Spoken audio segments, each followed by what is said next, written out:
Ester का ग्रंथ अध्याय 9। आधार मास का 13वां दिन। आधार नामक 12वें महीने के 13वें दिन, जिस दिन राजा का आदेश और आज्ञा पत्र कार्यान्वित करना था और यहूदियों के विरोधियों को उन पर हावी होना था, उसी दिन बात उलट गई और यहूदी अपने विरोधियों पर विजयी हुए। यहूदी सब नगरों में अपने शत्रुओं और अत्याचारियों पर आक्रमण करने एकत्र हो गए। किसी को उनका विरोध करने का साहस नहीं हुआ, क्योंकि सब लोग उनसे भयभीत थे। प्रदेशों के शासक, क्षत्रप, राज्यपाल और पदाधिकारी सभी यहूदियों से डरते थे। वे जानते थे कि मोर्दकै राजमहल का शक्तिशाली अध्यक्ष था। उसका यश दिन प्रतिदिन बढ़ता गया और सब उसकी चर्चा करते थे। यहूदियों ने अपने सब विरोधियों को तलवार के घाट उतारकर उनका वध और सर्वनाश किया, जैसा वे स्वयं उनके साथ करने की प्रतीक्षा में थे। यहूदियों ने सूसा में 500 पुरुषों के सिवा अपने शत्रु हमदाता के पुत्र हामान के इन 10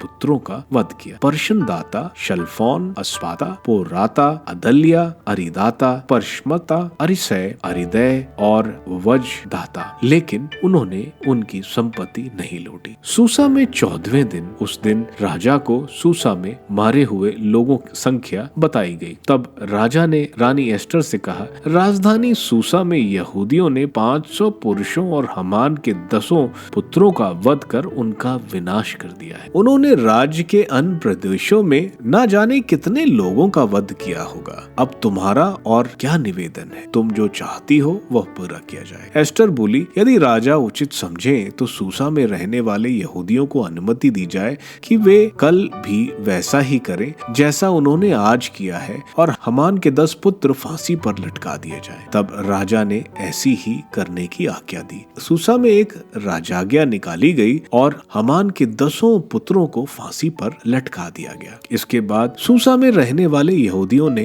दल बनाकर आधार मास के 14वें दिन भी सूसा में 300 पुरुष का वध किया, लेकिन उन्होंने उनकी संपत्ति नहीं लौटी। प्रांतों में, राज्य के सब प्रांतों में रहने वाले अन्य यहूदी अपनी प्राण रक्षा के लिए संगठित हो गए और उन्होंने अपने शत्रुओं से मुक्ति मिली। उन्होंने अपने 72 आक्रमणकों का वध किया, लेकिन उनकी संपत्ति नहीं लूटी। सब ने आधार महीने के 13वां दिन यह वध किया और 14वें दिन विश्राम किया। उसी दिन उन्होंने महाभोज का आयोजन किया और आनंद मनाया। सूसा में रहने वाले यहूदी 13वें और 14वें दिन दल बांध कर वध करते रहे और उन्होंने 15वें दिन विश्राम किया और उसी दिन महाभोज का प्रबंध किया और आनंद मनाया। जो यहूदी गांवों और ऐसे कस्बों में रहते थे जो किलाबंद नहीं थे, उन्होंने आदर महीने के 14वें दिन महाभोज और उत्सव घोषित किया, जिससे वह उस दिन आनंद मनाए और एक दूसरे को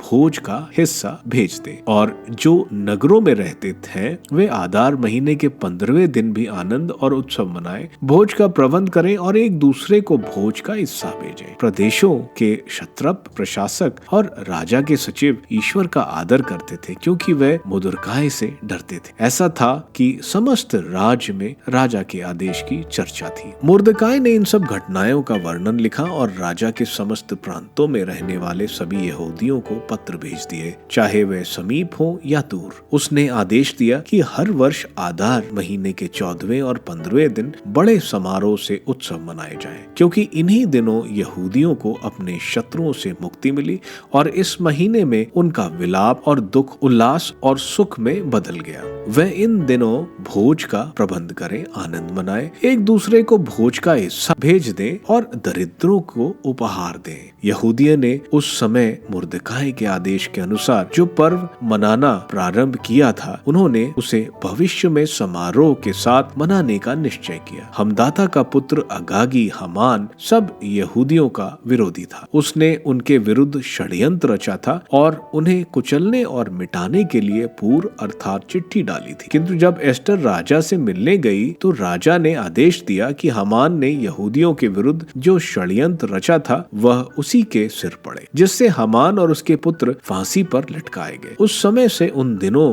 का नाम पूर्व शब्द के आधार पर उरीम पड़ा। मुर्दकै के पत्र में जो बातें लिखी गई थी और यहूदियों ने जो देखा और उन पर जो बीता, उन्होंने इसके कारण यह निर्धारित किया कि वे उनके वंशज और वे सब जो उनके धर्म में सम्मिलित होंगे पत्र में उल्लेख लिखित समय पर और उसके आदेश के अनुसार सदा के लिए उन दोनों दिनों में समारोह के साथ पर्व मनाएंगे। वे दिन प्रत्येक कुल, प्रांत और नगर में पीढ़ी दर पीढ़ी स्मरण किए जाएंगे और उनका उत्सव मनाया जाएगा। कोई ऐसा नगर ना हो जहाँ यहूदियों और उनके वंशजों द्वारा पुरीम के दिन भुलाए जाएं। अबीहैल की पुत्री रानी एस्टर और यहूदी मुर्दकाई ने ध्यान से पुरीम के विषय में यह दूसरा पत्र लिखा। उन्होंने असूरी राजा के 147 प्रदेशों में रहने वाले सभी यहूदियों को शांति और कल्याण का संदेश भेजा। इसमें लिखा था कि पुरीम के दिन उस समय मनाए जाएं जो समय यहूदी मुर्दकाई और रानी एस्टर ने यहूदियों के लिए निर्धारित किया है, और उपवास और शोक संबंधी उन सब नियमों का पालन किया जाए जिन्हें उन्होंने अपने तथा अपने वंशजों के लिए निर्धारित किया था। एस्टर की आज्ञा से पुरीम संबंधी रीतियां निश्चित और ग्रंथ में लिपिबद्ध की गई।